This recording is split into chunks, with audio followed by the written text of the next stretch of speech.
চাইছি না, তো আমাদের সিস্টার টক্স চলছে এন্ড আমরা আমাদের এই যে নিউ যে গার্ডেনটা হয়েছে যেটা তোমরা দেখেছো, এখন তো হয়তো দেখতে লাইট লাগানো হয়নি এখনো।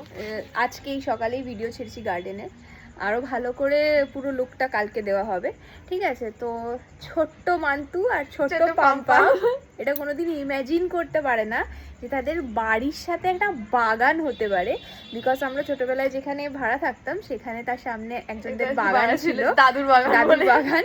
আমরা সেখানে খেলতে যেতাম এন্ড ঠিক বিকেল 4টে বাজলেই আমি ওদের জানলাটাতে গিয়ে আমি ডাকতাম, ও দাদু দাদু আছো, একটু তোমার বাগানে খেলবো, তোমার বাগানটা একটু খোলো না, তোমার বাগানে খেলবো।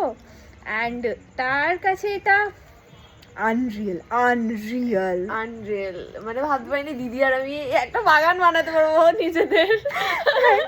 এইটা হয়তো লোকে কমেন্ট করবে যে বাবা বাগান বানিয়ে তোমরা এরকম করছো, সেটা নয়, ইটস এ ইমোশন যে ছোটবেলা থেকে বড় হয়েছে তো, অ্যান্ড শহরে থাকি তো বাগানের এখানে আর মানে নেই, জায়গা নেই, কংক্রিটই তো সবাই বলেছিল তোরা এটা শুধু বাগান বানানোর জন্য নিচ্ছিস লিটারালি, আর আমি আর দিদি বলছিলাম ইয়েস আমরা বাগান বানানোর জন্য অপেক্ষা করে আছি ঘাসটা যবে শুকনো হবে এখানে এসে আমি গড়াগড়ি খাবো। Feel so Unreal.